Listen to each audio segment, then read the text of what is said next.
Silakan untuk diseminasi terkait dengan budaya positif.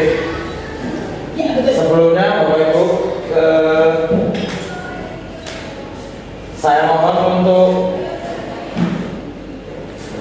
terbuka pikirannya, kemudian siap menerima, terbuka pikirannya, kemudian siap menerima hal-hal yang mungkin berbeda dengan apa yang setiap hari kita laksanakan ataupun mungkin sudah sering kita laksanakan, namun dalam konteks hal-hal yang kecil, hal-hal yang sederhana, tapi sebenarnya sudah sering dan bahkan tiap hari kita lakukan, kita laksanakan di kelas. Kita mulai dengan filosofi pendidikan Ki Hajar Dewantara, Bapak Ibu. Itu Ki Hajar Dewantara mengibaratkan kita itu sebagai guru itu seperti seorang petani yang kewajibannya sama seperti seorang pendidik yang menanam padi, hanya dapat menuntun tumbuhnya padi, dapat memperbaiki kondisi tanah, memelihara tanaman padi, memberi pupuk dan air, membasmi ulat, jamur yang mengganggu hidup tanaman padi dan lain sebagainya. Dan tidak apa? Oh ya, saya lanjutkan sebentar. Akan tetapi tidak bisa mengubah kodrat yang sudah ada pada diri anak. Kita hanya bisa merawatnya, memupuk, memberikan kesempatan untuk terpapar sinar matahari dan lain sebagainya. Tapi yang namanya kodrat anak, kita tetap tidak bisa mengubahnya, kita hanya bisa menuntun. Karena kelupaan, terima kasih Bu Lis. Mari sebelumnya kita awali dengan membaca basmalah. Ya gitu, kira-kira Bapak Ibu, filosofi pendidikan Ki Hajar Dewantara ini kembali akhir-akhir ini kembali didengungkan bersamaan dengan Mas Menteri meluncurkan kurikulum Merdeka yang katanya filosofi Ki Hajar Dewantara ini tak lekang oleh waktu. Kemudian kita juga diarahkan sebagai guru dalam proses pendidikan pembelajaran itu menyelenggarakan pendidikan yang berpihak pada murid. Kalau Ki Hajar Dewantara menyebutnya adalah pendidikan yang berhamba pada murid, lebih sakral lagi. Jadi kita sebagai pendidik itu dianjurkan menghamba pada murid. Kemudian yang selanjutnya adalah bagaimana kita menciptakan suasana pembelajaran yang positif terkait dengan budaya positif yang ada di sekolah secara umum maupun di kelas, secara khusus di kelas masing-masing dalam pembelajaran kita. Menurut standar pendidikan nasional itu pendidikan diselenggarakan dalam suasana belajar yang interaktif, inspiratif, menyenangkan, menantang, memotivasi peserta didik, memberikan ruang cukup bagi prakasa, kreativitas, kemandirian dan seterusnya. Ini menurut standar pendidikan nasional. Nah, dalam budaya positif dalam kehidupan murid itu kita disuguhkan oleh sebuah teori kontrol. Bapak Ibu, tentu kita untuk melaksanakan pembelajaran itu kita harus mengkondisikan murid terlebih dahulu, mengontrol murid agar kondusif, bisa duduk tenang, bisa memperhatikan. Kalau kita telah lebih lanjut, sebetulnya Bapak Ibu bukan kita sebagai guru yang mengontrol murid, tapi ternyata itu terjadi karena mereka, anak-anak kita, murid-murid mereka itu menerima agar bisa dikendalikan oleh guru, agar bisa diberikan instruksi oleh guru. Seperti saat ini Bapak Ibu, ini bukan saya yang bisa mengontrol Bapak Ibu, tapi Bapak Ibu sendiri yang membuka ruang, membuka dirinya untuk hadir ke sini, kemudian duduk di sini, kemudian mengikuti agenda pada hari ini. Sejatinya seperti ini. Kemudian dalam teori kontrol itu stimulus responnya, realitas kebutuhan kita sama, setiap orang itu sama. Tapi dalam teori kontrol itu kebutuhan setiap orang itu berbeda. Kemudian semua orang melihat hal yang sama, itu yang salah. Kemudian di teori kontrol adalah setiap orang memiliki gambaran yang berbeda. Seperti Dewi, Bu Nova, Pak Eko, dan lain sebagainya, pasti melihat, memandang sesuatu itu, apalagi dalam konteks-konteks yang abstrak, permasalahan-permasalahan yang abstrak, permasalahan yang misalnya murid tidak lekas ambil air wudhu ketika azan sudah dikumandangkan, itu kan abstrak. Kenapa? Mesti boleh punya pandangan yang lain, Pak Eko punya pandangan yang lain, yang namanya kalau istilah kerennya dalam TikTok POV, point of, ya. Dan seterusnya. Ini kita mencoba agar orang-orang berpandangan dengan kita. Yang sesungguhnya itu adalah kita yang berusaha memahami pandangan orang lain tentang dunia, dan seterusnya. Seperti itu. Kemudian dalam pemikiran Ki Hajar Dewantara itu ternyata sejalan dengan pandangan Ki Ahmed Bosen dalam bukunya yang menyebutkan bahwa untuk menjadi seorang murid seperti yang saya sampaikan tadi atau mengikut seseorang harus paham betul alasan mengapa mereka mengikuti suatu aliran atau ajaran, sehingga motivasi yang terbangun adalah motivasi intrinsik bukan ekstrinsik. Jadi seperti tadi bahwa saya sampaikan bahwa sesungguhnya anak-anak murid-murid kita itu membuka dirinya mereka agar bisa kita masuki dengan materi-materi, agar bisa kita berikan pembelajaran, disiplin-disiplin yang positif. Itu karena mereka membuka diri, ada motivasi intrinsik.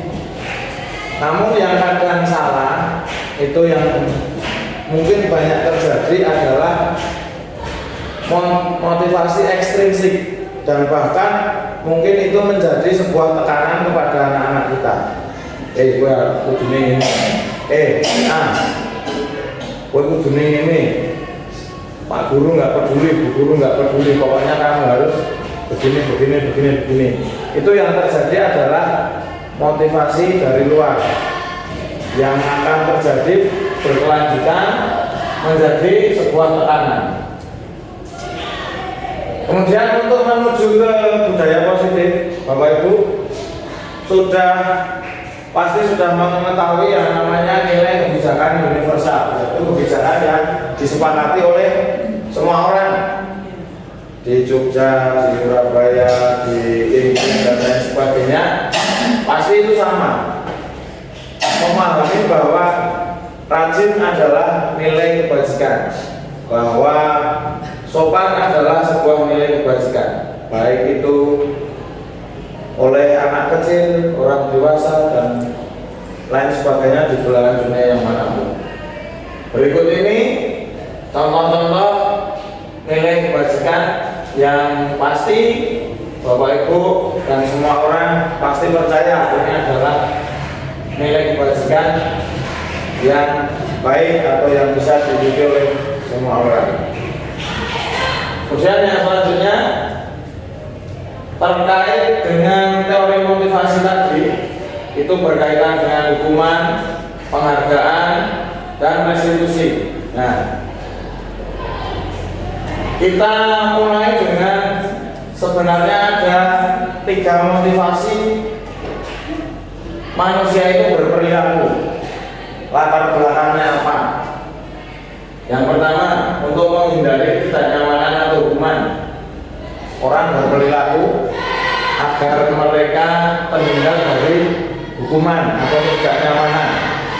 Yang kedua adalah untuk mendapatkan imbalan atau penghargaan dari orang lain, untuk mendapatkan penghargaan atau dialem, bahasa Jawanya dialem oleh bapak ibu guru, kamu pintar, kamu soleh, dan seterusnya. Kemudian yang ketiga adalah untuk menjadi orang yang mereka inginkan dan menghargai diri sendiri dengan nilai-nilai yang mereka percaya. Nah, ini yang tadi dinamakan adalah motivasi intrinsik. Oh ya, nanti akan sampai ke restitusi. Nah, jadi restitusi itu sebuah proses kolaboratif antara dua pihak. Kalau dalam konteksnya pendidikan adalah guru dengan murid. Jadi bapak ibu guru membuat sebuah kolaborasi antara guru dengan murid dalam menghadapi suatu masalah atau dalam menangani suatu masalah atau memandang sesuatu. Itu ada tawar menawar. Contoh, misalkan ada anak merusak buku temannya, nah itu ada tawar menawar. Bukan dari satu pihak bapak ibu guru langsung kamu harus mengganti ini dan bla bla bla bla, tapi ada sebuah tawar menawar, ada pendekatan. No, apa yang kamu perbuat? Saya melakukan ini, Bu. Kalau sudah seperti ini, kamu merasa ini salah atau benar, dan seterusnya sampai nanti sampai pada tahap usaha yang dilakukan anak untuk memperbaiki kesalahannya. Itu seninya restitusi. Nih, Bapak Ibu, kita bandingkan antara hukuman, konsekuensi, dan restitusi. Hukuman itu hasilnya adalah sebuah identitas yang gagal dari murid.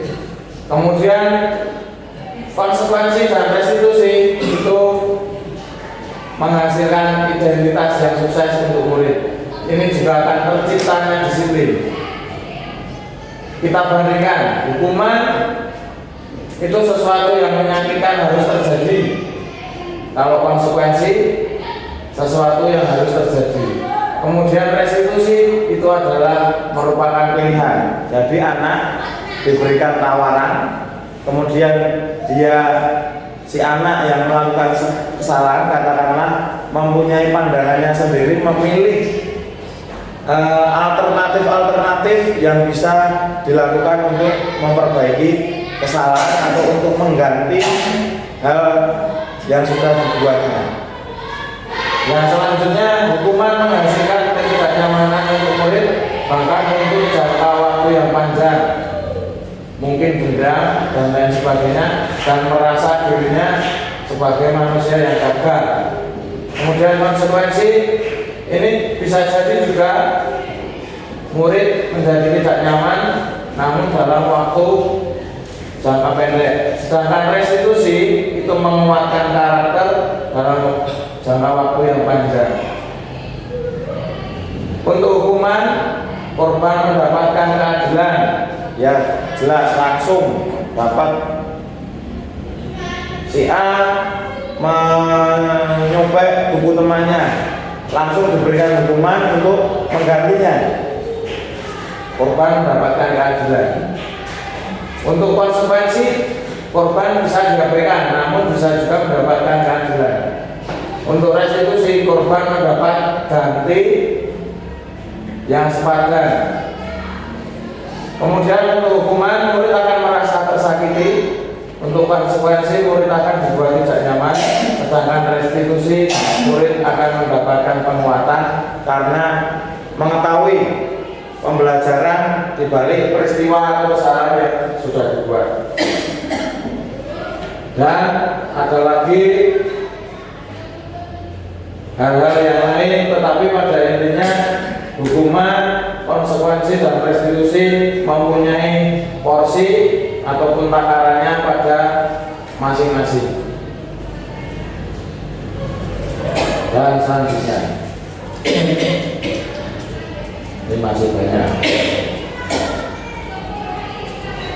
Kemudian kita juga dari konteks budaya positif ini, kita juga akan disadarkan bahwa penghargaan itu sebenarnya dalam titik-titik tertentu itu sebagai sebuah hukuman. Karena apa? Saat kita berulang kali menjadikan hadiah kepada anak agar berperilaku tanggung jawab, agar mempelajari sesuatu yang baru atau hal yang lain, ataupun karyawan yang melakukan pekerjaan berkualitas, kita sedang mempunyai asumsi atau membangun pemikiran bahwa mereka tidak dapat melakukannya atau mereka tidak akan memilih untuk melakukannya. Karena apa? Karena akan mereka melakukan hal itu, kebaikan tertentu itu hanya berdasarkan dari penghargaan yang akan diperoleh. Ini bisa jadi juga arahnya ke bintang kelas. Saya melihat beberapa kelas ada bintang kelas. Nah, itu bisa jadi murid kita melakukan sesuatu, antri dengan benar sebelum masuk kelas, saling dengan bapak ibu guru, datang lebih pagi. Itu bukan yang terbangun, bukan motivasi intrinsik, bukan motivasi dari dalam dirinya, tapi karena penghargaan itu tadi. Maka di sini kita disadarkan bahwa penghargaan itu bisa jadi menjadi sebuah hukuman. Ruwet gitu Bapak Ibu. Tapi sudah punya gambaran gitu. Iya. Seperti itu. Nah, ini Alfi Kon ini temennya Pak Lurah di sana. Nah, Bapak Ibu ini sekarang apakah ini hukuman atau konsekuensi tindakan yang dilakukan guru? Hukuman. Mencatat 100 kali dalam buku kalimat saya tidak akan terlambat lagi. Itu tergantung hukuman. Hukuman. Ya.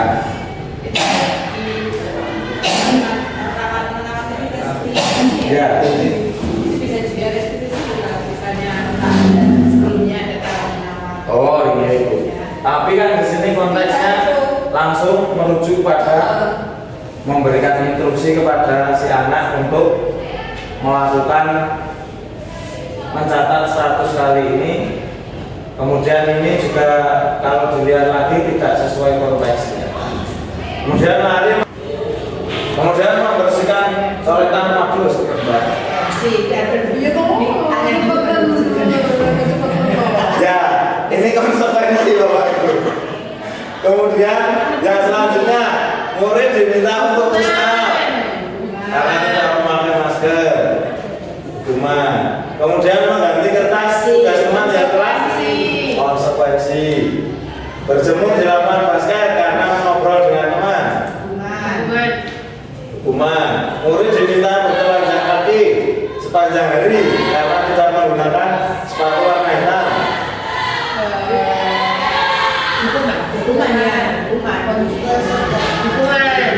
Hukuman.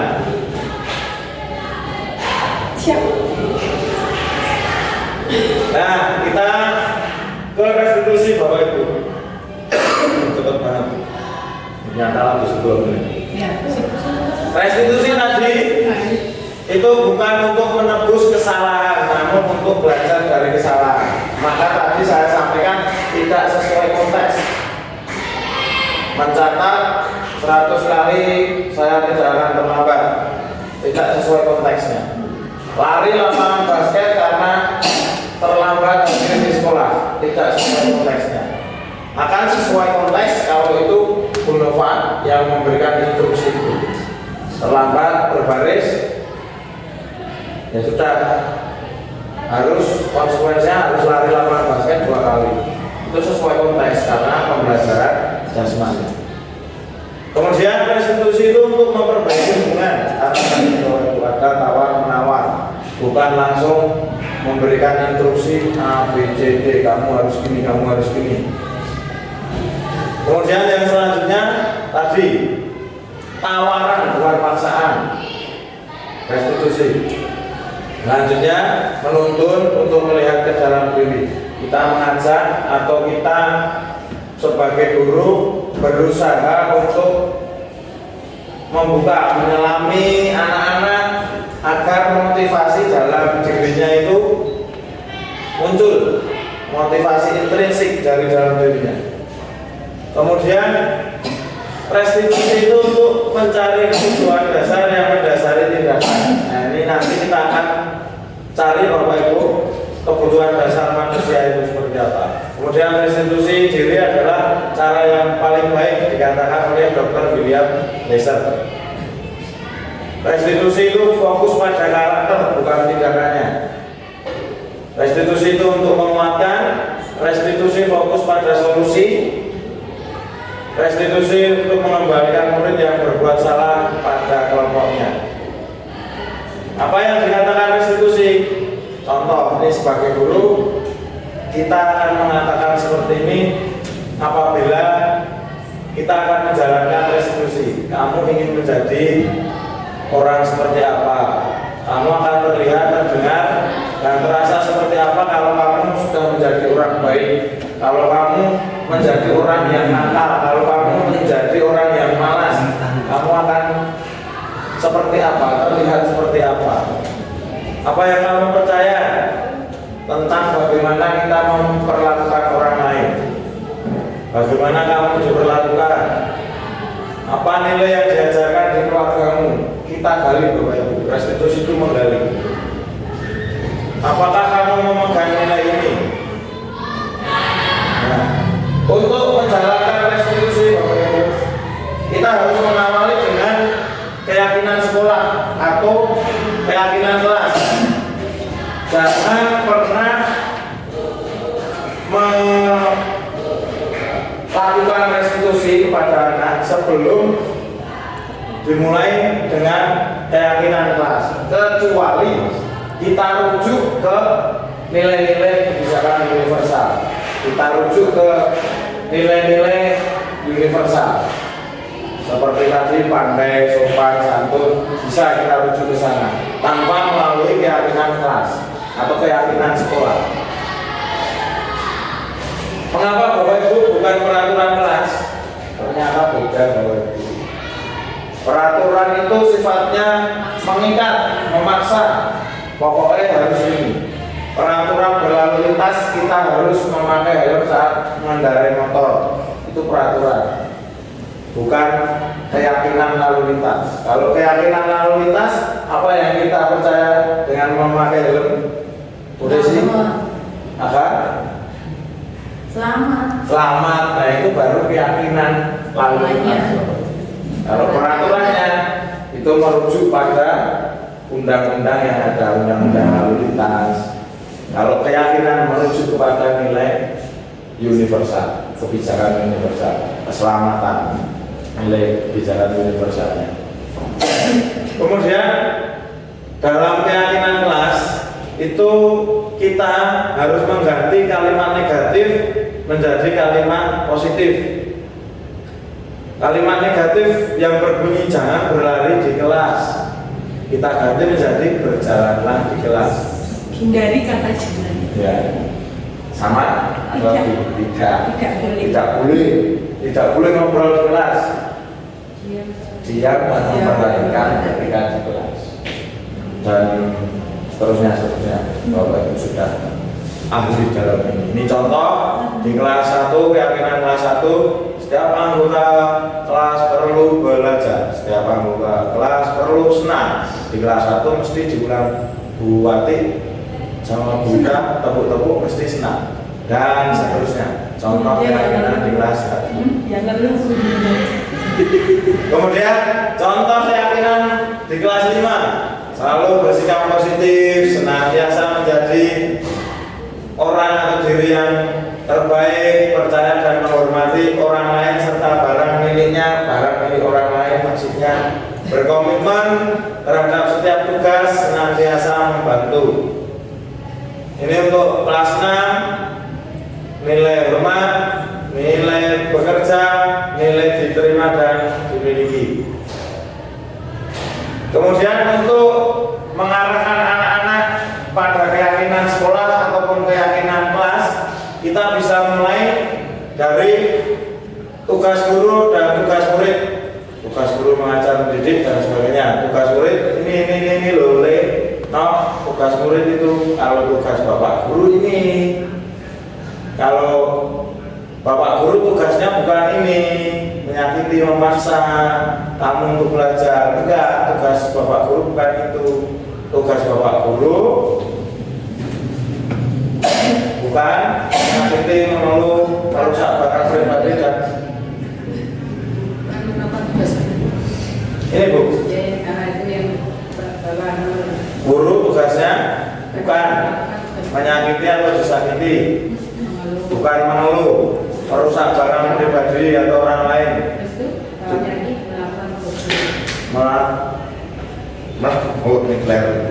Memutuskan untuk teman kamu bla bla bla bla bla. Ini diabaikan bu.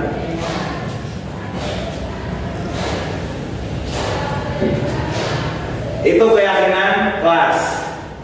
Nah, dari keyakinan kelas, kemudian untuk melaksanakan restitusi, sebuah kolaborasi antara kita dengan murid untuk memandang suatu peristiwa atau konsep baik yang abstrak maupun yang sudah ada. Video dari teman ibu. Salam dan bahagia ibu dan bapak guru untuk membangun budaya sekolah yang positif dan lingkungan yang aman. Ki Hajar Dewantara dalam salah satu kutipannya menyebutkan, kita ambil contoh perbandingannya dengan hidup tumbuh-tumbuhan seorang petani, hakikatnya sama kewajibannya dengan seorang pendidik yang menanam padi misalnya. Hanya dapat menuntun tumbuhnya padi. Dia dapat memperbaiki kondisi tanah, memelihara tanaman padi, memberi pupuk dan air, membasmi ulat-ulat atau jamur-jamur yang mengganggu hidup tanaman padi, dan lain sebagainya.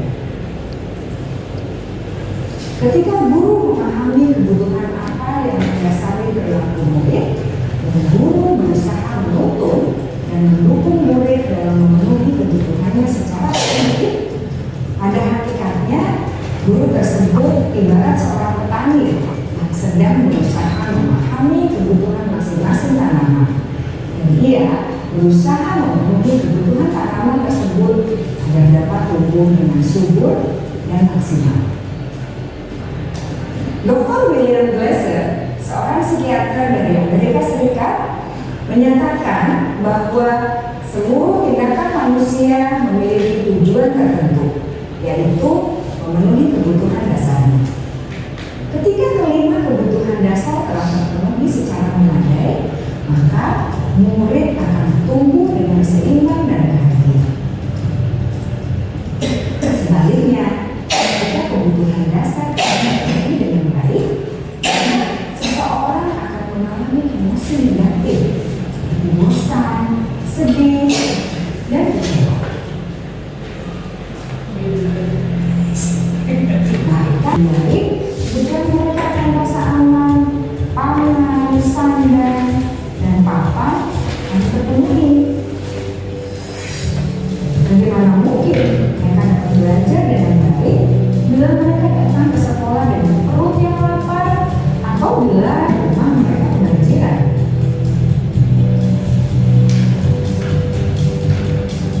Setelah kita mengetahui kebutuhan pertama yang sebagian besar bersifat fisiologis, mari kita lihat kebutuhan kedua sampai kelima yang semuanya berhubungan dengan psikologis. Mari kita lihat kebutuhan yang kedua, yaitu kebutuhan akan perasaan.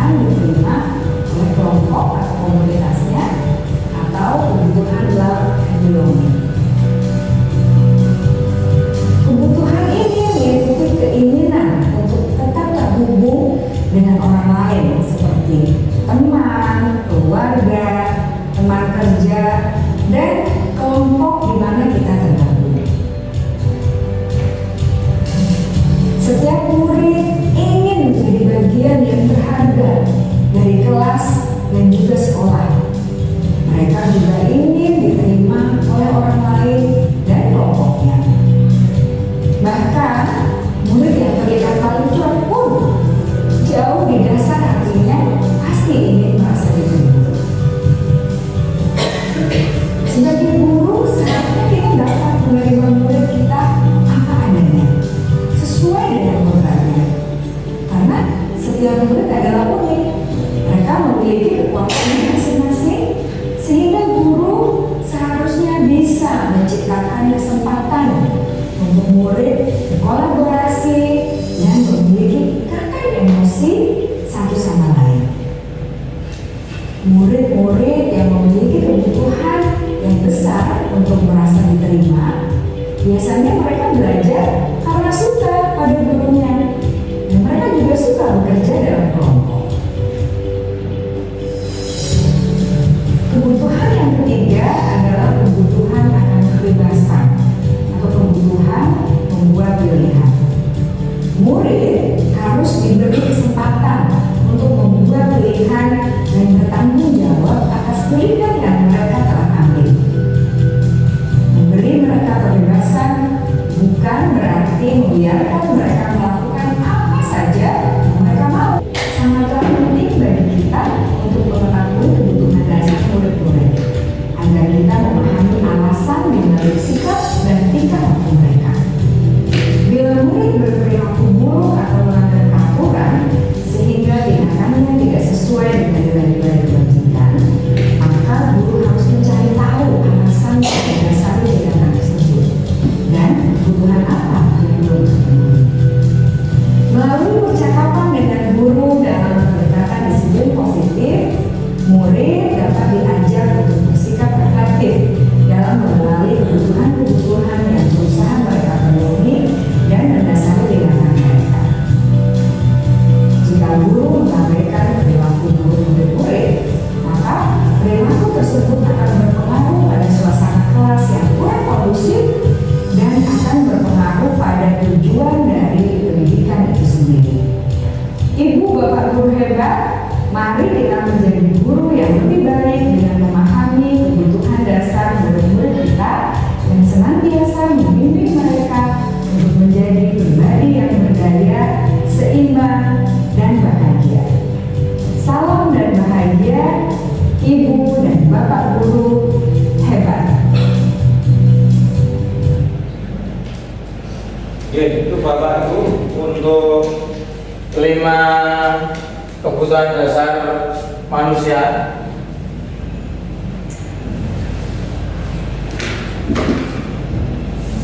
Kemudian sebagai contoh kasus, ini mari kita simak Dinda, anak kelas 3 SD. Begitu tiba di rumah sepulang dari sekolah, menangis dan mengadu pada ibunya bahwa dia benci pada Ibu Rani, gurunya. Selanjutnya Bapak Ibu, jika Dinda mengatakan Ibu guru bilang aku tidak boleh bersenandung sewaktu mengerjakan tugas, katanya kelas harus tenang, tidak ada suara, kan nggak seru jadinya. Ini kebutuhan yang perlu dipenuhi oleh yang belum terpenuhi oleh Dinda adalah kebutuhan akan kesenangan. Maka sebagai guru tindakannya akan seperti apa? Kita punya alternatif. Mempersilahkan Dinda untuk bersenandung di waktu istirahat mungkin, atau akan memberikan kesempatan pada penugasan yang ada dan lain sebagainya. Kalau Dinda menjawab, Ibu guru tidak menyapaku hari ini padahal aku pakai jepit rambut baru. Pernah seperti ini Bu? Sering. Ini kebutuhannya yang belum terpenuhi dari murid tersebut adalah kasih sayang dan rasa diterima. Padahal tindakan kita sebagai guru cukup untuk memuji, cantik, menyapa, memperhatikan jepit rambutnya. Kalau Dinda bercerita pada orang tuanya, aku bosan, masa belajarnya cuma gitu-gitu aja, dengerin ibu guru aja. Ini kebutuhan yang belum terpenuhi dari Dinda adalah kebutuhan akan kebebasan. Maka kita sebagai guru ya variatif, pengajarnya diberikan penugasan-penugasan yang mungkin kita berikan option A, B, C, D, kemudian Dinda bisa memilih. Kemudian kalau Dinda bercerita pada orang tuanya, aku sebel gambarku tidak rapi, malah ibu guru nunjukin ke teman-temanku di depan kelas. Ini kebutuhan yang belum terpenuhi adalah penguasaan. Seharusnya tindakan kita adalah tidak mempertontonkan hasil gambarnya Dinda di depan teman-teman. Kemudian jika terjadi seperti ini Bapak Ibu, Pak Zulfikar itu kepala sekolah baru di SD Bina Generasi Muda. Saking ketangannya di sekolah itu Pak Zulfikar mencoba untuk menyesuaikan diri dengan lingkungan di sekolah. Sebagian besar guru-guru dapat menerima kehadiran Pak Zulfikar, namun ada beberapa guru yang selalu bereaksi negatif pada kebijakannya dan dengan frontal mengungkapkan di rapat guru. Salah satunya adalah Pak Malik. Kalau yang dikatakan Pak Malik adalah aku iseng aja.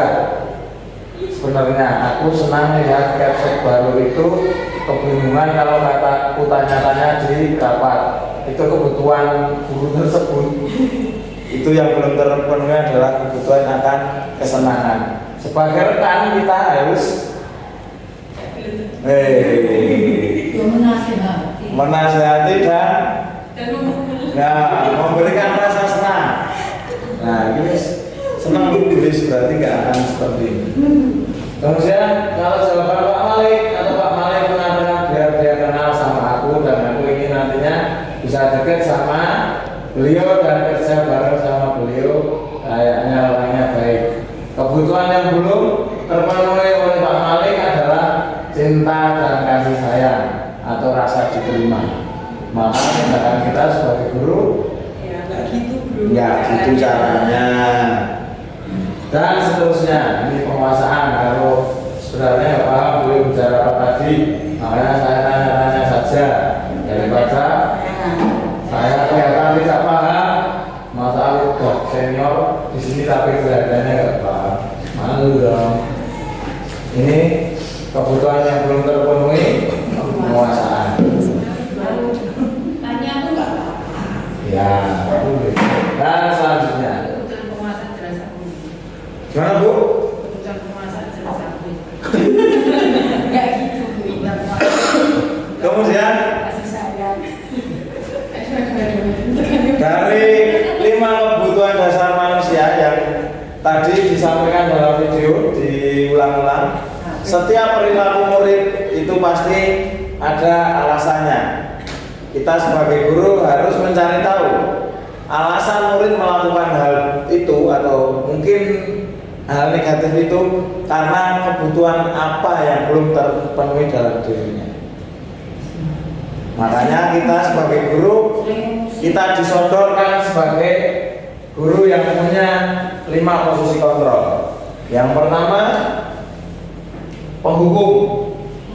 Ini seorang penghukum, ini biasanya menggunakan hukum fisik maupun verbal, bla bla bla bla bla, menunjuk-nunjuk dan lain sebagainya. Mengatakan bahwa sekolah memerlukan sistem atau alat yang dapat lebih menekankan murid-murid lebih dalam lagi. Sering terjadi di situ. Ini untuk penghukum. Kemudian yang kedua adalah pembuat merasa bersalah. Apa yang dilakukan oleh pembuat merasa bersalah? Ini biasanya memelas. Ayolah, tolong saya, kalau kamu seperti ini terus nanti saya dimarahi Pak Kepala Sekolah. Kalau kamu nggak manut Pak Guru, nanti Pak Guru yang dimarahi oleh Bu Listia. Nah itu yang akan muncul di benak murid adalah saya salah ini melakukan ini. Perasaannya bersalah, kemudian ya mereka merasakan tadi kembali ke tadi Bapak Ibu merasa identitasnya gagal.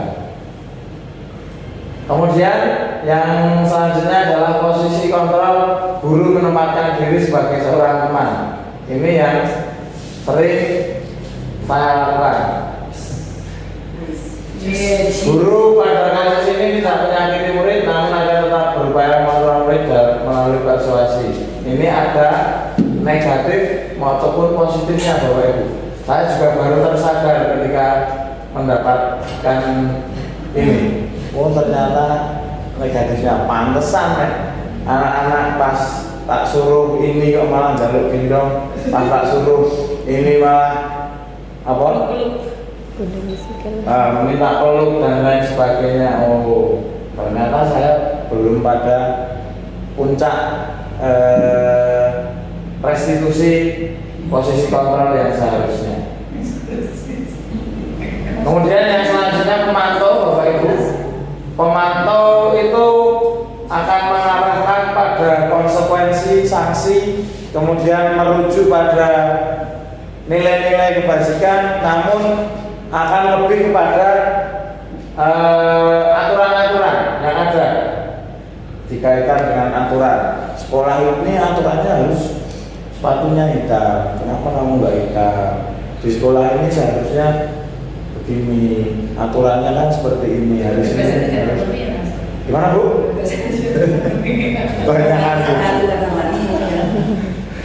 Nah, ternyata Bapak Ibu, posisi kontrol seorang guru itu yang paling puncak adalah menempatkan diri sebagai seorang manajer, di mana guru berbuat sesuatu bersama dengan murid, kemudian mempersilahkan murid untuk mempertanggungjawabkan perilakunya, mendukung murid agar dapat menemukan solusi atas permasalahannya. Seperti tadi Bapak Ibu, ada tawar-menawar, kamu pendapatnya apa Le? Kalau Bapak guru ini pendapatnya bagaimana, kita sepakat ya? Dan seterusnya. Seorang manajer ini, tapi kuncinya adalah memiliki keterampilan di posisi teman maupun pemantau. Jadi perlu banyak belajar untuk sampai pada tahap ini. Namun apabila kita menginginkan murid-murid kita menjadi manusia yang merdeka, nah ini Mas Menteri itu sih.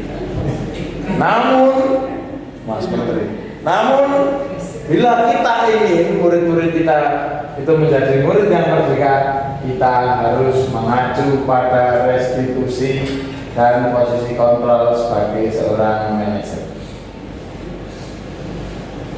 yang melakukan konsekuensi atau memperbaiki sebuah kesalahan melalui kolaborasi dengan murid. Kemudian ini Bapak Ibu, 5 posisi kontrol. Saya perlihatkan video bagaimana seorang penghukum dan lain sebagainya, namun konteksnya ini di SMA atau SMP.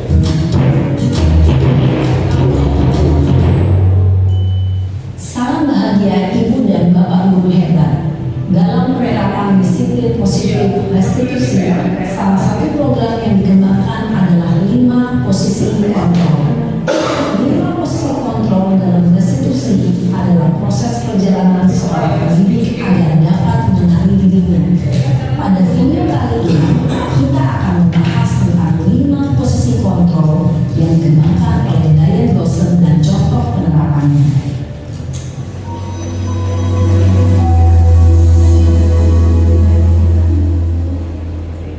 5 posisi kontrol itu adalah 1. Posisi penghukum, 2. Posisi pembuat perasaan bersalah, 3. Contoh.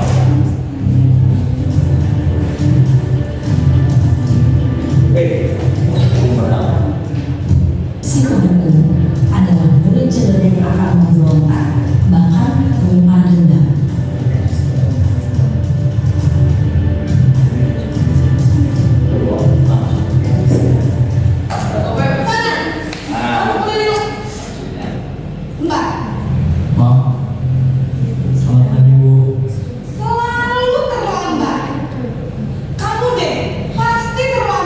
Really?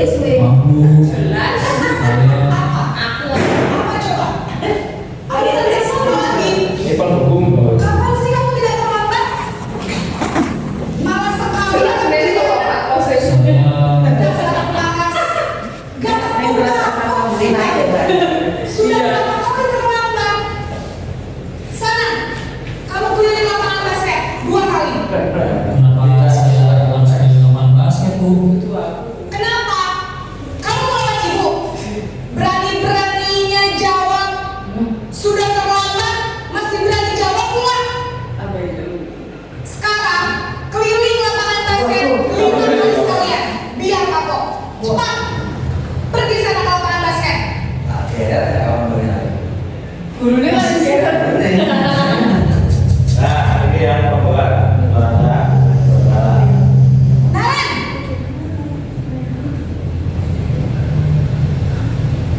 Selamat pagi Bu. Naren, kamu kenapa terlambat lagi, Nana? Ya Tuhan, Naren, kamu senang ya bikin ibu susah ya? Kalau kamu terlambat lagi, nanti ibu yang ditegur bapak kepala sekolah, nah. Disangka ibu tidak bisa membina kamu. Duh, gimana ini? Ini ada nilai. Oke. Gusti Naren, kamu suka ya kalau ibu ditegur bapak kepala Kita berhajar berapa alat Ini ya, teman.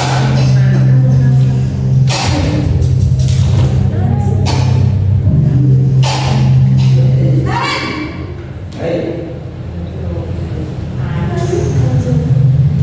Dia sih dulu. wah, sudah jam berapa ini, Nak? Terlambat lagi ya, sayang. Aduh sayang. Habis Bu saya belum bawa saya Bu. Kamu malah menyalahkan ibu. Bukannya anak yang lari kencang. Kok terlambat sih? Iya Bu, saya memang terlambat bangun tadi. Jadi walaupun saya lari kencang, tetap gak kekejar Bu. Ya sudah sana. Nanti lain kali larinya lebih kencang lagi ya. Biar gak terlambat lagi. Bikin seneng ibu. Bikin ibu. Bisa kan? Bisa Bu. Ya sudah sana masuk kelas. Ibu beresin urusan absen kamu. Kamu ini ada-ada saja. Pacaran. ini ya. Pemantau.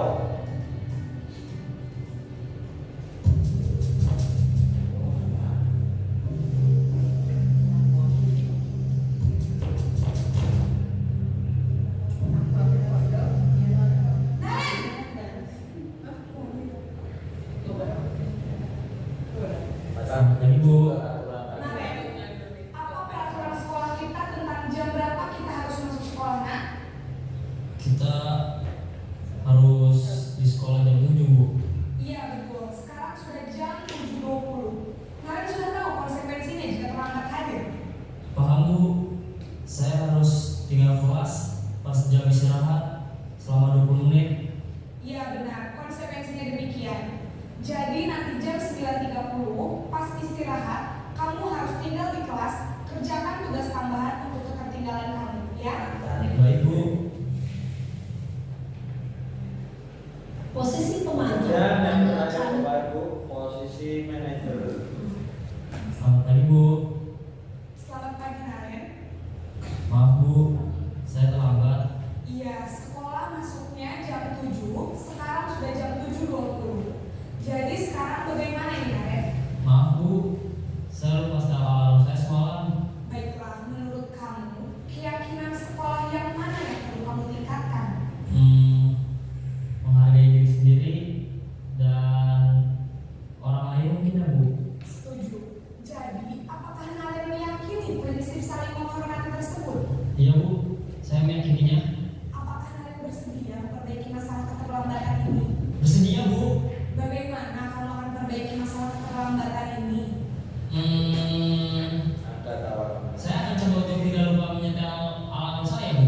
Baik, kalau Naren lupa menyetel alarm di rumah, ada orang yang kira-kira bisa bantu mengingatkan tidak? Ada Bu, kakak saya, Kak Emma. Ada lagi selain Kak Emma? Selain Kak Emma, ada ibu saya. Baik, jadi yang mengingatkan Naren adalah Kak Emma dan ibu kamu ya? Kira-kira akan mulai setel alarm kapan Naren? Setelah pulang sekolah, akan segera saya lakukan. Baik, jadi Naren akan setel alarm untuk bangun besok pagi dan akan diingatkan oleh kakak dan ibunda Naren ya? Ada lagi yang mungkin perlu dilakukan Naren? Agar tidak terlambat bangun lagi.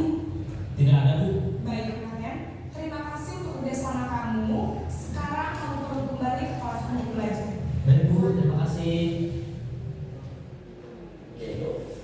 Seperti itu Bapak Ibu, kita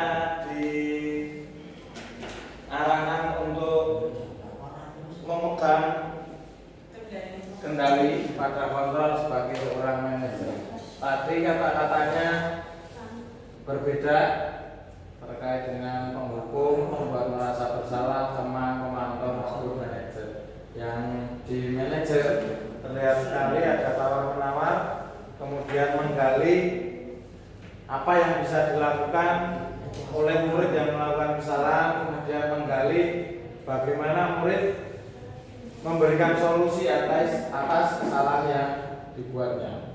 Ini perbedaan-perbedaan yang dikatakan tadi dari penghukum, pembuat merasa bersalah, teman, dan pemantau dan manajer. Nah, ini kalau kalimat saya kecewa sekali dengan kamu, Naren, itu siapa yang mengatakan Bapak?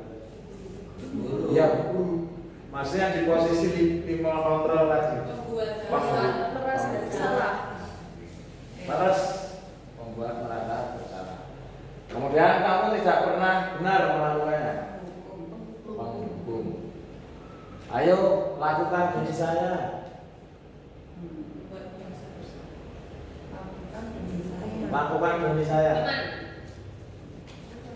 Man, apakah kamu mau mendapatkan stiker bintang hari ini?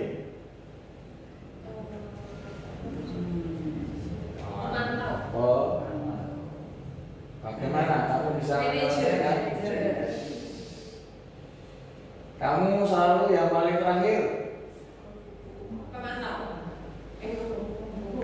Langsung Ya mendikte langsung ya. nganu ya banyak. Kamu tidak akan mendapatkan bintang bila tidak menyelesaikan tugas ini.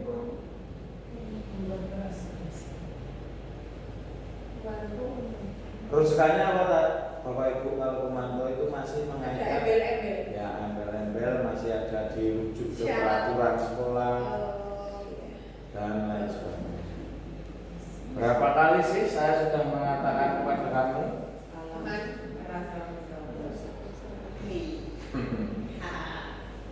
Kemudian ingat bukan apa yang telah saya lakukan untuk kamu? Teman. Kamu ini teman. Kamu tidak akan pernah berhasil dalam kehidupan ini. Oh, langsung dijudge.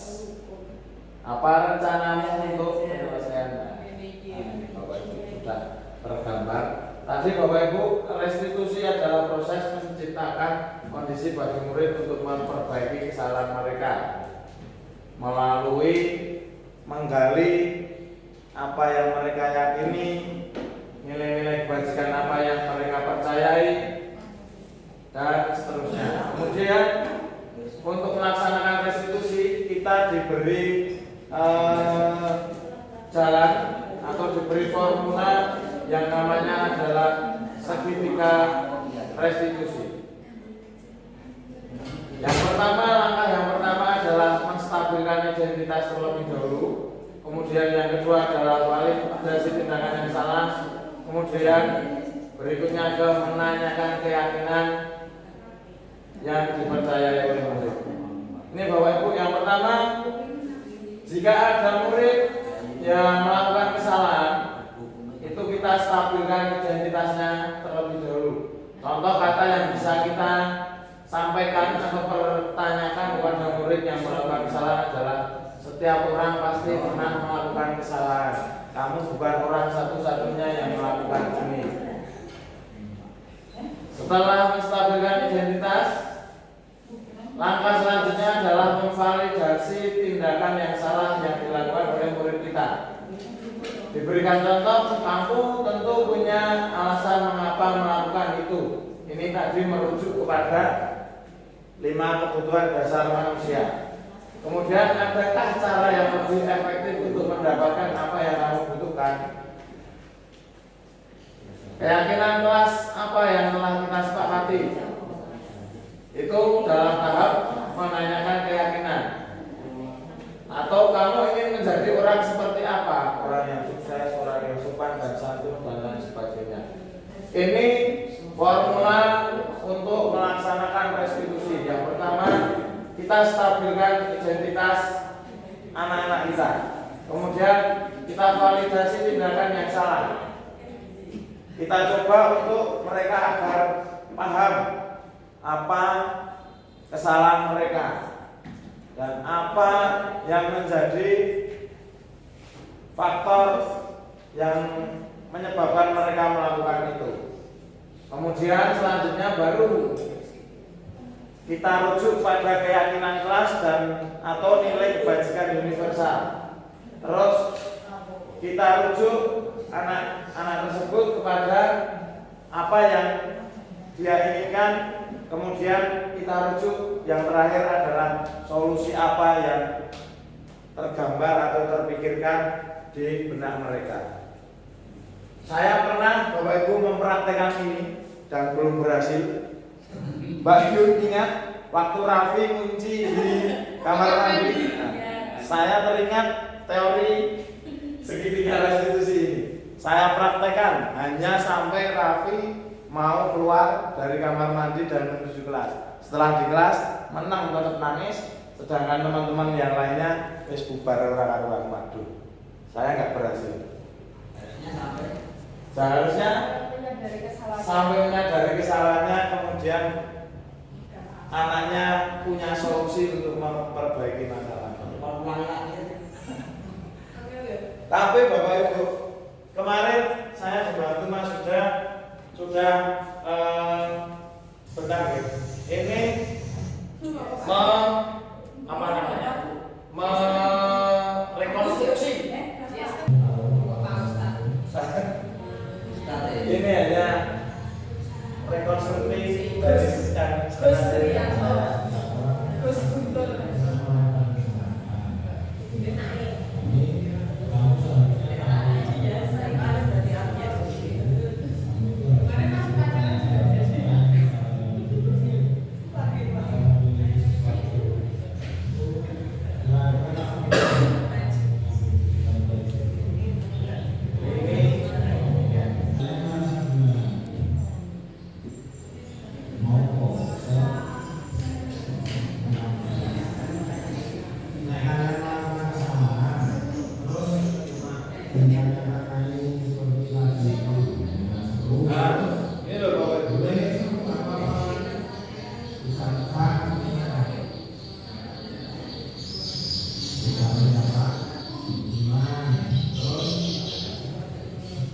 Yang penting itu ini tadi.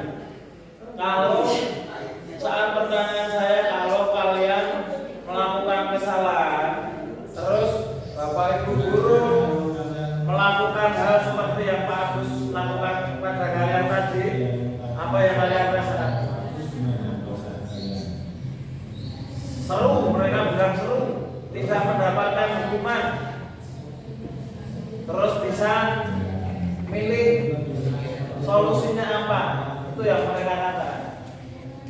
Terima kasih sama-sama. Iya. Oke, itu pada intinya Bapak Ibu, pada tahap tanggapan mereka tentang bagaimana jika mereka melakukan kesalahan atau mereka mempunyai pandangan yang lain tentang sesuatu hal, dan Bapak Ibu guru melakukan formula segitiga restitusi. Jawaban mereka itu murid kita sendiri ya, Dava sama Raka, kelasnya Bu Yani. Apa? Seru, terus tidak mendapat hukuman, tidak tegang dan seterusnya tadi. Itu kemarin dibantu oleh Mas Huda. Jawaban mereka bukan diatur sama saya ya Mas Huda ya. Nah, itu Bapak Ibu. Jadi, tapi saya sendiri sudah mempraktekannya pada Raffi kemarin. Ternyata masih gagal dan belum bisa melaksanakan karena posisi manajer untuk melakukan segitiga restitusi perlu pengalaman, perlu belajar lagi sesuai tahap-tahap. Mungkin Bapak Ibu sudah di tahap pemantau, tinggal selangkah lagi, tapi kalau saya masih di tahap posisi kontrol sebagai teman. Begitu Bapak Ibu, terima kasih. Walaupun tidak ada Bu Siap dan Rini, karena kita sudah menunaikan tugas dari Pusiam, yang kedua Kombel kita tetap berjalan. Yang Selasa berikutnya akan diisi oleh Bu Listia tentang apa? Alur B5. Atau memitati alur B5. Terima kasih Bapak Ibu, apabila ada salah dalam menyampaikan, mohon maaf yang sebesar-besarnya. Bila taufik wal hidayah, wassalamualaikum warahmatullahi wabarakatuh. Waalaikumsalam.